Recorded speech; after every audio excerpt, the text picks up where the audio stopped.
Like adrenal fatigue, that's not a real thing. We don't have to be in that fight or flight. Like this is like fight or literally die. Hey everyone, I'm Elizabeth Sooney, your host of the Lemonade Empire podcast, and I am so excited for today's guest. She is an expert in burnout. She's a firm believer that when women are well, they can change the world. She's a naturopathic doctor, a clinic owner, a dopamine chaser, and believe me when I say she's even more cool than she looks on social media. Please welcome Dr. Erin TeWinkel. Hello. Hello. Happy to be here. Howard's happy you're here too. He can't decide who he wants to sit with. Are you excited to podcast? I am excited to podcast. I've done lots of podcasts, but it's usually like a virtual thing. Oh, like an audio. Where we're both like on a Zoom. Right. And I was like, now we're like on a real set. This is a real legit We're going back to the 90s set. when like talk shows were cool. Like Sally Jesse? Yes. Okay. But I want to be better. Ricky Lake. Yeah. I would go for Ricky Lake before Sally Jesse. Geraldo? Geraldo. Anywho, This is yes. going to be the problem is we are going to get so derailed talking about dumb Every stuff single and time. people are going to be like, why Like, am I I listening cannot to this? follow this conversation. What is this about? Isn't this a business podcast? Yeah. So I want to take it back to the origin of... Love an origin story. I was creeping you on Instagram because Yeah. I was like, I don't know who this person is, but she looks so cool with the hair and the colors and the outfits. And you were like actually doing like trending audios and like you were doing Instagram well. And I just like put a little marker that I'm like, this is someone that I need to somehow stalk and get into my life. You had posted something about wanting to start a women's event that was like unlike the typical women's events we see run kind of locally. And I felt like that was my in. I don't even know you, but I just feel like I'm going to creep into your DMs. And so And that's exactly what you did. I did. You're like, hey, I see you're doing this thing. Like, let's chat. We met for coffee. yeah. And so that was really the start. And I have to admit that like my first impression of you, I'm like, this girl's whole wardrobe is 61, so put together. Yeah. And I think when I met you, I was really surprised by just like how absolutely down to earth and grounded, and that just felt so welcoming to me. Obviously things worked out as far as us like forging a friendship, but I want to talk a little bit about your practice because I also did come to you in the capacity of seeking naturopathic support. So for background here, I am someone that grew up going to the naturopath. So I grew up with an intolerance, if you will, to dairy and wheat. So all I remember is like going to the naturopath meant that you were going to be put on like a chicken and rice or a fish and rice diet. So it was not a good relationship with naturopathic medicine. And then in my adult life, I always felt like going into a place where the provider had everything together, like the picture of health, doing all the things right, and then here I was, I'd come in and just be like, hot I'm a mess. train wreck, don't judge me. Yeah. And then it would be like, well, Elizabeth, here's your chicken and rice diet and all of your supplements, and you're gonna go broke when Yep. they all run out. Right. And so then enter you, and I was coming to you at a time when I think I had just started ADHD medication, no appetite. I think I was eating one meal a day, like surviving on coffee and then just eating the shit out of everything when By, I like, finally 7 got p.m. home. Yes, When the Vyvanse wears off. that's right. That's right. And I remember sitting down with you being like, I am literally a nightmare. And the thing that stuck out to me the most was the practicality and like realistic nature of the advice you gave. So like you listened to everything. You listened. You're human. Right. And Having a human Yes. experience. And it was Yeah. like so judgment free. And then your advice was like, let's just work on one thing. Like maybe could we just try adding a little protein midday? Here's like a great protein drink. Yeah. I just remember being like, I can do that. So I want to talk a little bit about like how you approach your practice and how you kind of take a different approach. Yeah. First of all, it all really stems, and we've talked about this before, is I just have always had this like deep sense of justice. And when things are unjust, it just aggravates isn't the right word, but it's what moves me. It what fuels me to like, okay, I need to do something about this. I'm like, I'm seeing something that is blatantly wrong. I'm like, that's not fair. There's an inequality here. And then as I found my way in life and was like, oh, naturopathic medicine is a way I could help people and then help women, and not even just women, but people in scenarios where that injustice is more apparent. And when I first started practice, it was teens, because they're just going through this whole transition. It's like, man, what an opportunity to like give some really important education that they'll carry with them years after I've ever interacted with them, which then led me also to their moms and parents and caregivers, and the perimenopause, like teens often have a mother who's going through that. So, and I was like, oh my God, here's another huge gap, another big unjust thing where there's like a lack of research and people just aren't being listened to. Like you had said, it's like, oh, you listened to me. That's probably number one, but most people are like, oh, you just heard the whole story. Yeah. And I say all the time, my biggest flex or privilege in how I get to practice medicine is time. I get to spend time with people, and that's usually what it takes to understand what someone's going through, to understand what they have capacity for in their life to even change, and like put all those pieces together. Is like, it just takes time. Yeah. And when ultimately. you go, like I know the feeling of like you book in with your regular family doctor or whatnot. It's almost like you're in there and like someone starts, it's the same as like parent-teacher interviews with your kids. It's like the 5 clock minutes. starts, you're like, oh my God, like I have 10 minutes and I have to try to like somehow give you all of this information. So much context. And then like the buzzer goes and you're like, ugh, like, we didn't even get into it. I know. And especially in women's healthcare, and they've done research, they're like, the number one predictor of getting a more timely diagnosis isn't, how good of a diagnostician are you? It doesn't matter any of your credentials or what your education, it was time. It came down to, and not even that much time in that context from like primary care, was like any woman who spent more than 5 minutes with her practitioner had a higher likelihood of a more timely diagnosis. I'm like, how are we not even hitting that benchmark? As I'm working with women and all these unjust things, as the world is complicated, so we're living with lots of pressures, and then like burnout happens, and women are more susceptible to burnout. When we're in perimenopause, we're at high risk, and then entrepreneurs. Yeah. And that tends to be a lot of the people that I see, because it's also who I am and what I'm experiencing in my life. Yeah. So it's like, I know what is your life right now because I'm in it the same as you. So let's dive into that a little bit more, because I think in at least my own experience with working mostly with other entrepreneurs and business owners is like, we're wired differently generally, and probably more susceptible to burnout because we are like driving to achieve, and that's something we want to do. Like you and I have had this conversation where it's like, I actually like being busy. I need to be busy. As someone, if we think about the trifecta, if you will, of like female business owner, mom too probably. What is it that you see? What are some of the misconceptions, and what do we do about it? There's no magic formula. Right? That's number one. And it's easy. We're struggling. And when you're in burnout, like you're feeling like you have no tolerance for like anything. That's the first recognition, is like, I can't tolerate even the simplest little blips. You're like, oh my God, my sweater got caught in the door. I'm going to lose my freaking mind. And then you throw some children into that. Right? You're just and like, and now you're trying to manage them, and they're also like spiraling, and you're like, I'm having a hard time. And when we're in this position, this population I treat, it is very susceptible to just like quick fixes. We think there's some quick, simple formula that you can like solve by taking a quick online course of like, oh, let me solve all these problems for you, whether it's in your business or with your kids or in your relationship. And truthfully, it's like, there isn't a quick fix. It does take time to sit and kind of, look at what's going on. But it's not because you're not balanced. I was like, I think that is almost harmful to try to tell someone. Like, I could never straight face look at a patient and be like, or a good friend and be like, it's all about balance. Like, you got to have a work-life balance. I was like, that's not a thing. And we're going to go through phases. And I often like talking about, imagine you're an athlete, and we would give athletes all of this exact education. Like, hey, when you're in race mode, like, there's no balance. You're training hard. You have a goal. It's on this date. I have to do this much training before then.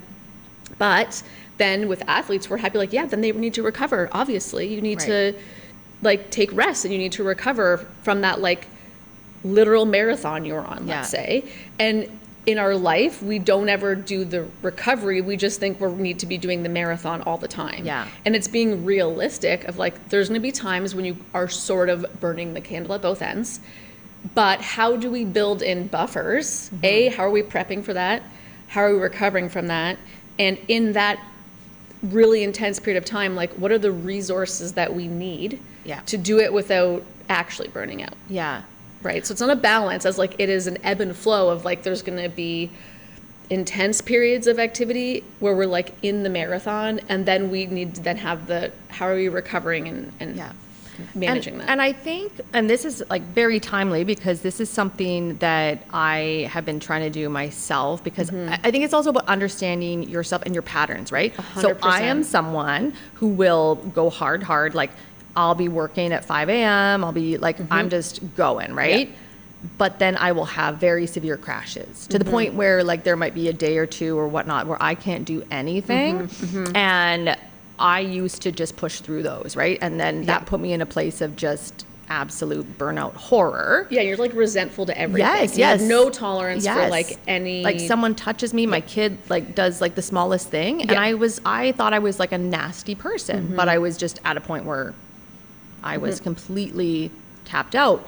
And so for me, it's like I've actually kind of rebuilt my business so that I work on much more my own schedule so that I'm not like committed to certain days, certain meetings, certain times, so that I can have that flexibility that if I'm coming down off a time of like really exerting myself and my brain, then I can have that flexibility of like, yeah, maybe I am going to take a nap in the middle of the day. And I think there's an element to like, I'm going to generalize and say this is probably more common with women, but like that being perceived as laziness or not working hard. Often, especially if you're a parent and a woman, traditionally, our needs are at the bottom of the pyramid in a household. This is not new, people. We've been talking about this. This isn't like, oh my God, we're having this revelation, but it's also owning it. And then how are we doing it? And like, I hate the term mom guilt so much. That even exists irritates me, as like it just keeps reinforcing this idea that we should feel guilty or it's something you have to battle with. I was like, you should not feel guilty for taking care of yourself or eating your food while it's still hot or going to see friends. That word thing, I'm like, I don't ever want to hear that word come out of my mouth unless it's saying that I don't like it and I'll never use it. But you pointed out a really important aspect of that is pattern recognition. Because we often think, oh, I should be doing this, and we're comparing ourselves to everyone else. We're also, from a social media perspective, only seeing everyone's the highlight reel, the perfect put together version. No one's seeing the actual behind the scenes. I have the privilege. I'm seeing everyone's behind the scenes. Well, right? and I see the behind the scenes as well, right? With the business owners, right? 100%. For seeing like not maybe what's going on in like the personal life, but like what's being shared versus what's behind the scenes. And either way, it's not helping anyone. It's only adding to the feeling of like what I see is reality and I'm not meeting that standard. Therefore, I'm a piece of shit. Right? 100%. That's a big thing in meeting you. So I think when we first started talking, becoming friends, I was in this place of feeling so much pressure, even going to someone's house. If my kids misstepped or they misbehaved and just like constantly like on edge, and that like anything that went wrong was a reflection of how I was doing in my whole life. And then like I meet you and you're just like, who cares? And it has shifted my perspective so much in like getting to a place of, what was I even working? Who cares? Right. And that's like the quote from you that I may title this episode or I will just always remember, and is like, we're just on a big rock floating around in the sky. Right. As it pertains to perspective. Yes. At the end of the day, does this matter? Yeah. And from a burnout perspective, and I'm not talking, I want to be really clear here too. It's easy in like the wellness world where people are talking about like adrenal fatigue. That's not a real thing. True burnout, really, what it comes down to is how we're perceiving the things that are happening around us. It is like, our first impulse in our human brain is when like something happens, an event, we have to decide, do I need to access like that fight or flight system? Like, is this a saber-toothed tiger, right? Or is this something that I can like take time and work through? And in today's world, when we're like doing the hustle and we're trying to keep up and we're trying to do all the things and we're like, I have to be the perfect parent and my kids have to be this and I have to hold everything together. Every little thing then is saber-toothed tiger. Right. And again, our body is designed to do that for a period of time, but it needs recovery.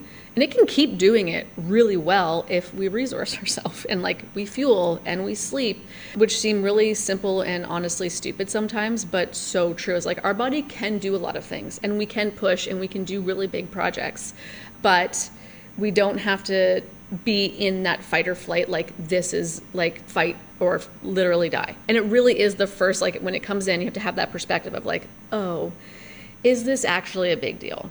Yeah. Turns out it's not. Like kids will be kids. Yeah. Or, yeah. Yep, that promotion was a flop, or that I've had that where I'm like, oh, I'm going to do this program. I think it's perfect and amazing. And then no one registers. It's like crickets. But and also like, and so what? Like to because that is something you'll always like. If I come to you guys and I'm like, oh my god, I'm spiraling about whatever, and you're like, so, and I'm like, oh yeah, right? Because in your head it's the biggest thing, and then you're like, yeah, so what? It flopped. Like, what does that mean? Like, okay, disappointing. Learn from it. Move on. Like, it's not worth that much. No, failure is just an opportunity to learn something. Yeah. It's like, oh well, why didn't it work?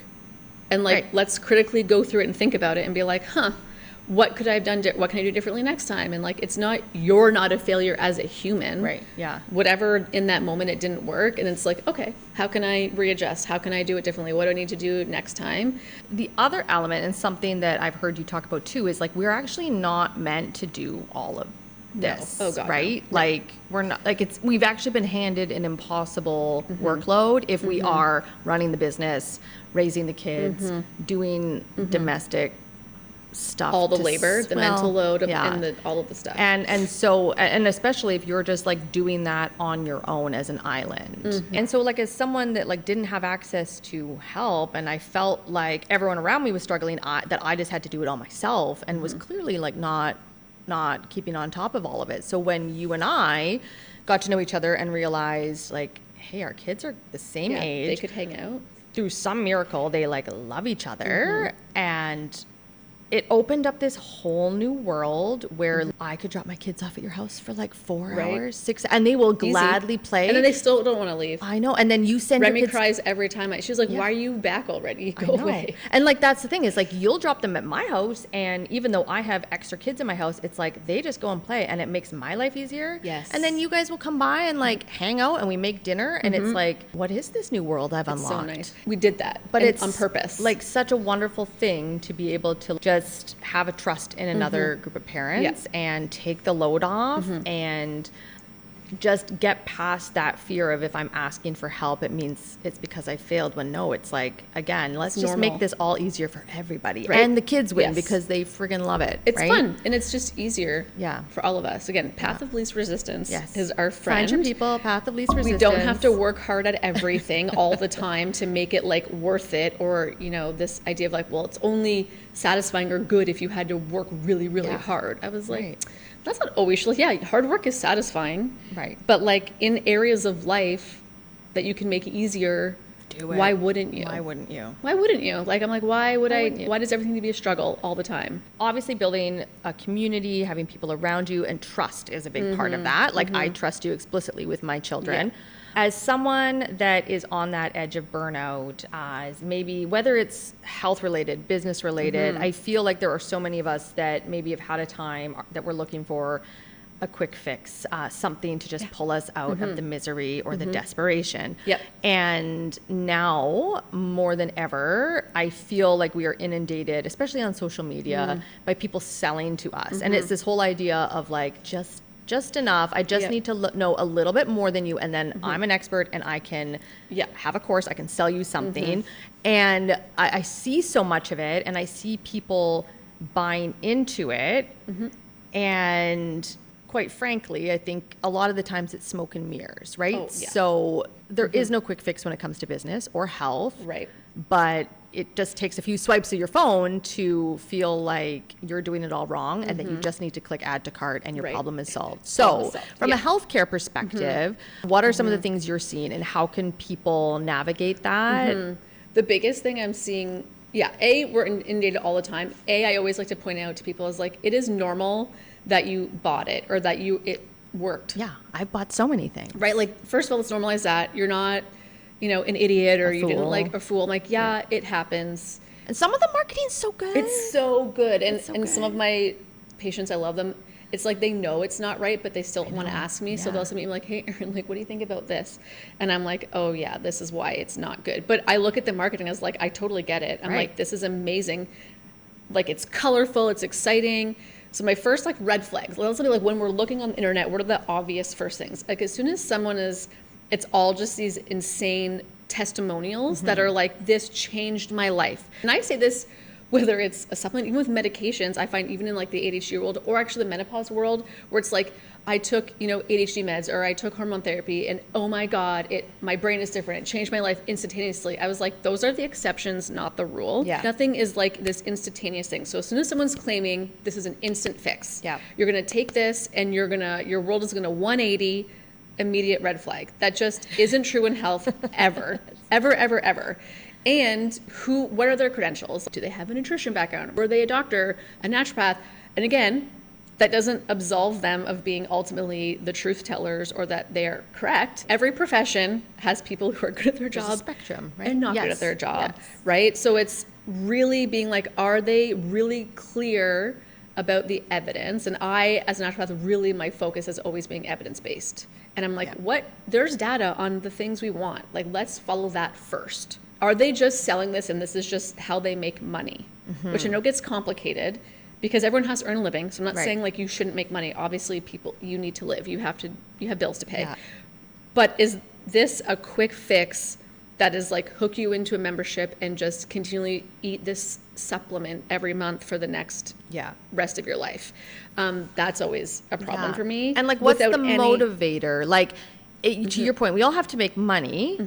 None of us are working for free, but like there's making money, but your motivator is helping people, right? Yeah. And then there's making money and the motivator is to just make as much money. Right. Without the concern for the harm or the due diligence, right? Like, what are those people doing due diligence? Like, are you having an appointment with them to go over, like, is this product even right for me? Because there is no product in the world that exists that is right for everybody. Right. For example, some people say, oh, there's evidence that this thing will have this change. I'm like, okay, who's the evidence on?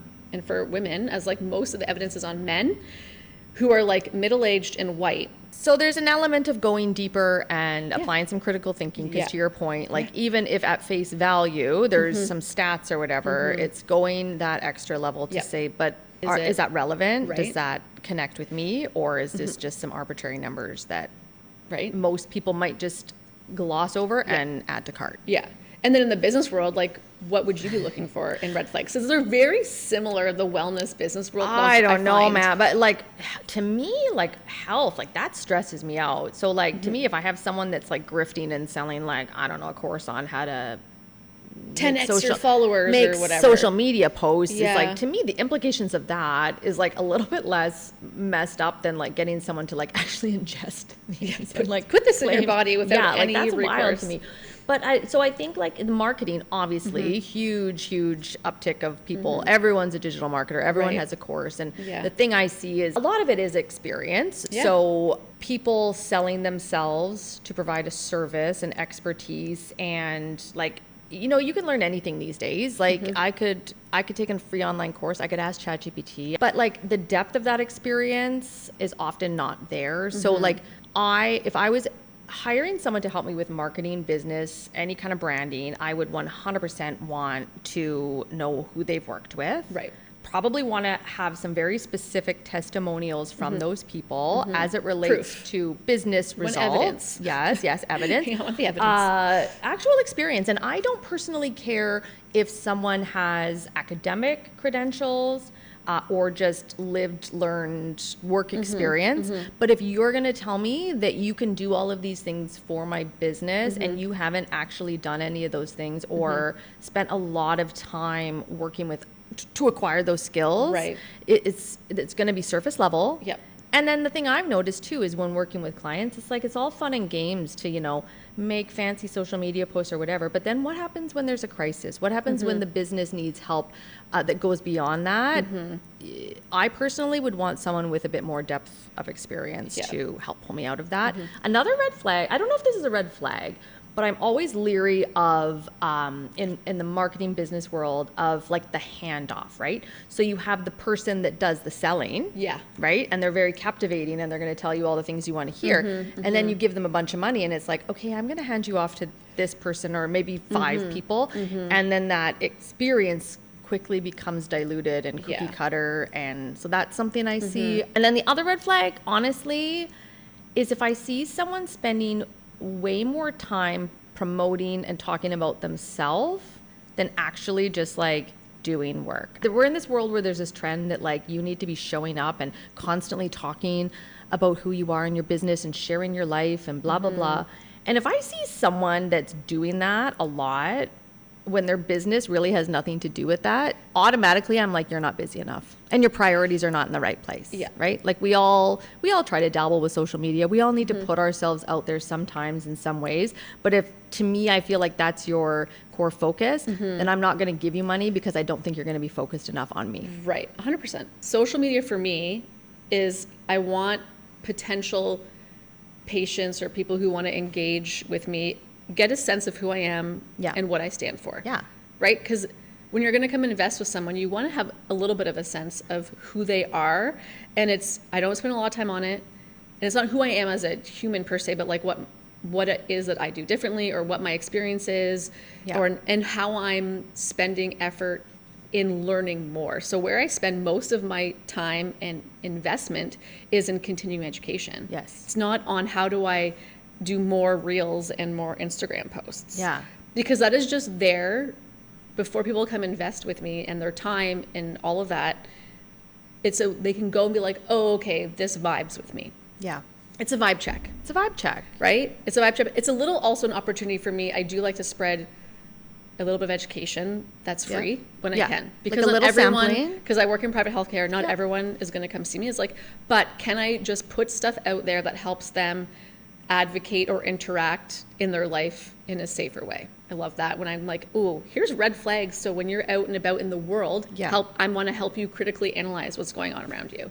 So that's what it's there for. So it's there, it's important, but it's not where I'm spending all my time because that's not the point of what I do. I want to spend my time learning. Am I up to date? What is the newest evidence research? Because medicine and business also too change so quickly. Yeah. So if your person, whether it's for business or health, is not also investing their own time in growing and changing and like learning something new and being willing to say, hey, we used to do it this way, but actually now what is happening or what the new evidence is suggesting is we have to do it this way. Yeah. And if they're not willing to change or be willing to change their mind when new information comes forward and they're like, yeah, but we've been doing this for 50 years, immediately no. Immediately no.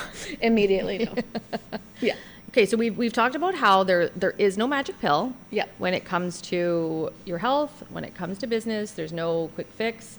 So I want to talk a little bit about like, okay, so what are some fixes? What are the things we can do that can help? And the number one thing that helps me is an ice cold Diet Coke. Okay. Ditto. So just hold 1 moment. Nailed it. All right, that's better. So Erin, what I need to know is there's a lot of talk about Diet Coke, aspartame, artificial sweeteners. I love it. Lay it on me. Now, tell me the truth. I'll tell you the truth. Okay. So, first of all, I know that was a while ago now. Again, the internet, they love to fearmonger. Oh my God, aspartame is like a level whatever carcinogen, that it's toxic. It is, so anything can be toxic. Okay. Water can be toxic if you drink too much of it in a certain amount of time.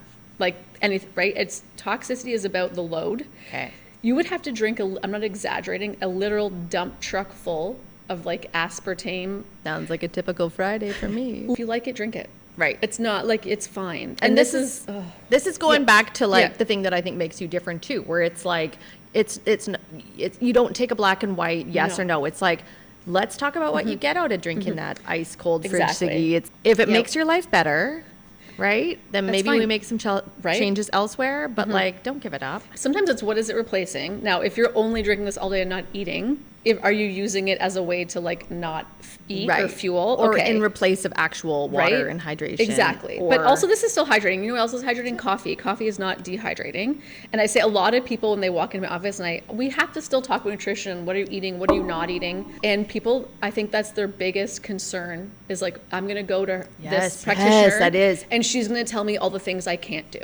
Yeah, and I can't drink coffee and I can't do this. And I was like, that is the opposite of what I'm trying to do pretty much every time, unless you have a frank anaphylactic allergy, like a real reason why you can't, which is basically the only time is an allergy.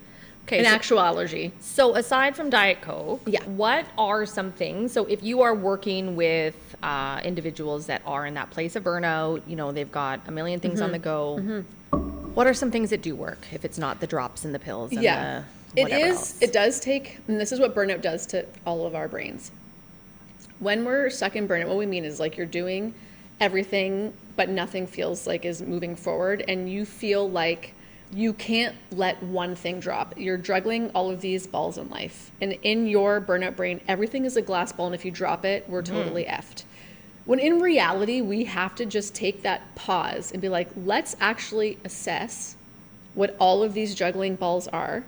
And there is, I guarantee you, a lot of them are plastic, meaning we can set them down for now. And there are going to be a few that are glass. So you're like, you usually have to still show up to work in some capacity because we need to live.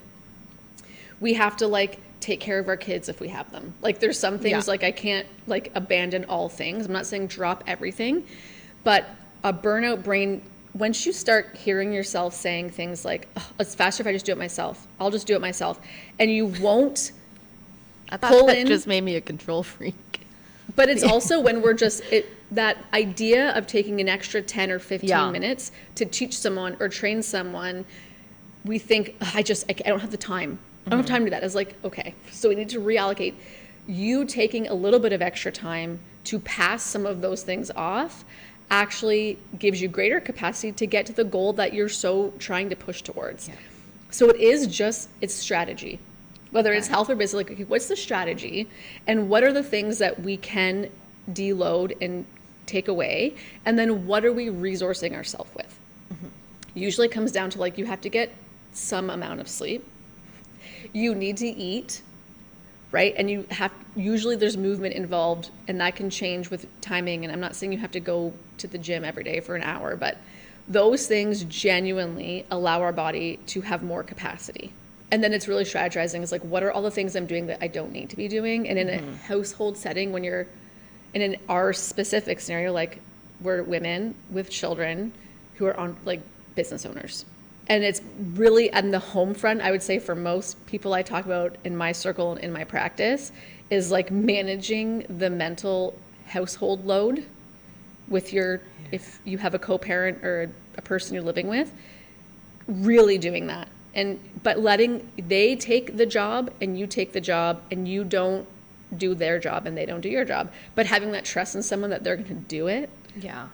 And really being like, I need this out of my brain. Right. It's hard to do. Yeah. And that takes a specific dynamic and relationship, and it's not going to happen fast. It's going to take a lot of time to restructure some of those things to get to a point where you're feeling more recovered. Well, and I think even just what you said about like taking the time to move, or like just small changes that actually are going to improve your performance. Long It's kind of this term. idea of like, I don't want to say slowing down, because I don't think you or I like to slow down, but it is a little bit like slowing down to speed up, in the sense of like, I think personally I've gotten in this place where I'm just like, go, go, go. I can't stop. I can't take my foot off the gas, or everything's going to fall apart. Right. And it's checking that. Yeah, thought. and to your analogy about like athletes and sport, and this is something that like I had a conversation with MJ, the coach I was working with, is like, your brain is a muscle and you have to rest that. So that doesn't mean you just sit on your ass and do nothing. No. It's whatever, like to me personally, rest might look like reading a book or like playing Minecraft with my kid. But it's like trusting in the process, that taking your foot off the gas, taking that break, doing those things that kind of help nurture and restore your brain are actually going to position you in a much better place than if you just kept pushing forward. Right. It is part of pushing on the gas, but it's a different way to think about it versus like, I have to keep going, going on this one. You get so tunnel visioned is what happens when you're like feeling burnt out, that it's like nothing else exists and this is my only thing. And what we do is we actually de-resource ourselves. We drop all of the things that could help us. It's like, I'm not going to eat, I'm not going to sleep, I'm not going to be social, I'm not going to go to watch that extra game, I'm not going to do this, I don't have time. I was like, that will ultimately make it harder to get to your goal. Yeah. And if we are more mindful about that practice, which again is not easy. Again, there's no quick fix. There's no like, oh, just change this one thing or do this one thing. But start to interpret all of the things you're juggling and really honestly sit and be like, what is a glass ball I need to be doing and what is a plastic ball I can drop? You can pick it up later, it's not going to break. Especially with like young kids, we tend to do everything for them because we think it's faster. Yeah. Right? Like letting them tie their own shoe or pack their own lunch. Oh, it's just faster if I do it. It is faster.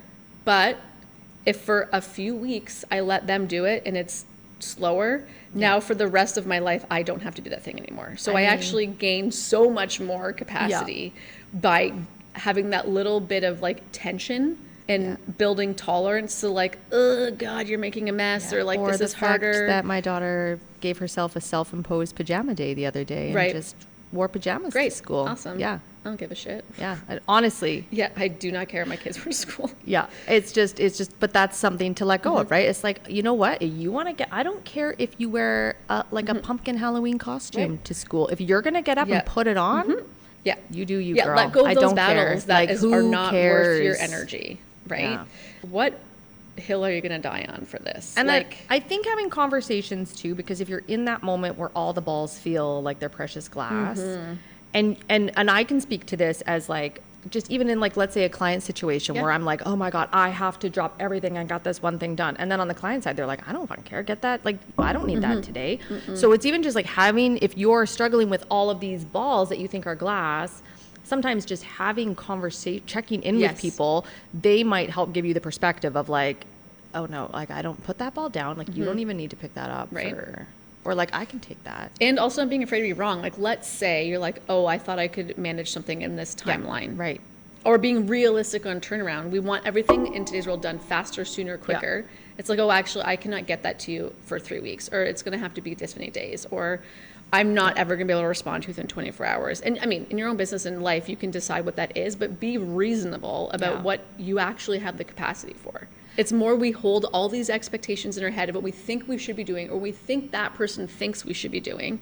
I'm like, just have a conversation. Have a conversation. That's always where we get stuck, shitting all over ourselves.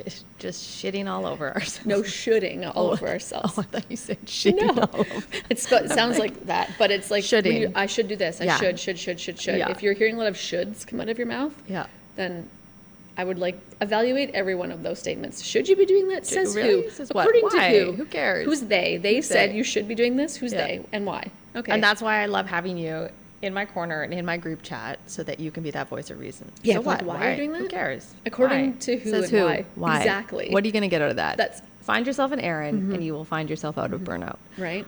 Erin, if you could be famous on social media for anything other than what you currently do, like having a talent maybe or skill, what would it be? It would probably be in like the fashion area. I would just for clothes, like just wear fun clothes? outfits. Like Erin's closet kind of thing? Yes, that would be my I like just that. playing with that. And I love maximalist fashion people online. Yeah, I had no idea. And their I mean, it's not a far stretch, but it's not what I do on social media. It's just I like it. I'm like, if that would be my other thing, is like if I could have like a whole room play dress up, and people found it interesting of me literally playing dress up in this fabulous closet, especially when it's like thrifted and unique finds. I'm like, that's so fascinating to me.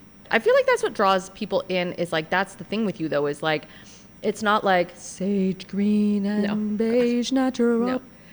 Well, when I asked you to do my branding colors, I was like, don't do chartreuse. No, none of the like the sage green. I don't want to leave. I did your branding like ages ago, and remember you were like, I don't want plants, and I don't want this, and I don't want, and then the first round you were like, this. Nope, this I didn't looks like it. no it was like flowers. no pastel. I was like, bleh. You're like, every brand I create has to have chartreuse. And honestly, I think it's so funny because like I hate that color, and like you brought it into She Leads, you brought it into your natural business, you brought it into Circle Health, and I'm like, Jesus Christ, if I see another brand palette with chartreuse, and then I'm like, I'm gonna start a lemonade empire. Bam, chartreuse. Such a good color. Chartreuse. It's a good color. It works. It's fine. It's just good. It's good with things. It's a good accent. It's color, a good accent. Okay. Color. But I feel like that's what draws people into, is you are like different. You're unexpected. You're a pop of color. You're like a dopamine hit in a world of like it's not beige chicken or and rice. gray. Yeah. Do you know what I would do? What would if I could be famous for anything on social media and make money? Like if I was in the States on the TikTok Creator Fund, what would I do? Yeah, it's all your like insane hobbies, like and singing or like some kind type of like acting drama, No. then I don't know. Mukbang. Oh, I did know that. I forgot Is that about how you say it? I forgot about that. So it's people gorging themselves With online, food, but like big with a bites with podcast. interesting stuff, and it's Yes. the sound and the Yeah. ASMR. So Yeah. like it's like taking a plate of chocolate cakes with like sauce and like Yeah. whipped cream and like having the mic and like dipping the like with your hands and dipping it. It's a whole thing. Nom, nom. And I don't know anything People about watch it. I've it. never I don't know even watched anything about it other than I Yeah. feel like I could do it. One episode I should just dedicate to exploring that passion. But okay, well, that's all the time we have today, That's Erin. it, guys. That's Get out it. here. I'm kicking you I'm out. done now. I'm bored, actually. Yeah, Can I'm we move actually, on? like, I'm Actually, worried. I can't even keep this conversation. I haven't even been listening for the past 30 minutes. I but totally blacked out. I'm thinking about what's for lunch. yeah. For those listeners and viewers that want to connect with you, learn more, come into your inner circle, where can they find you? Right. So on Instagram, they can just see what I'm up to at Dr. TeWinkel. And if from like a clinical side, I have a website, drtwinkelnd.com. So you can find all the information on the website and how to interact or book or ask questions. There's a virtual discovery call, which is complimentary. You can just have a chat, interview me, and see if Yes. I am a good option for you. Thank you so much, Erin, for joining us today, being part of this experience. Thank you to everyone listening, watching. We have plenty more episodes to come, and thank you for joining us over here at the Lemonade Empire Podcast. Hit it.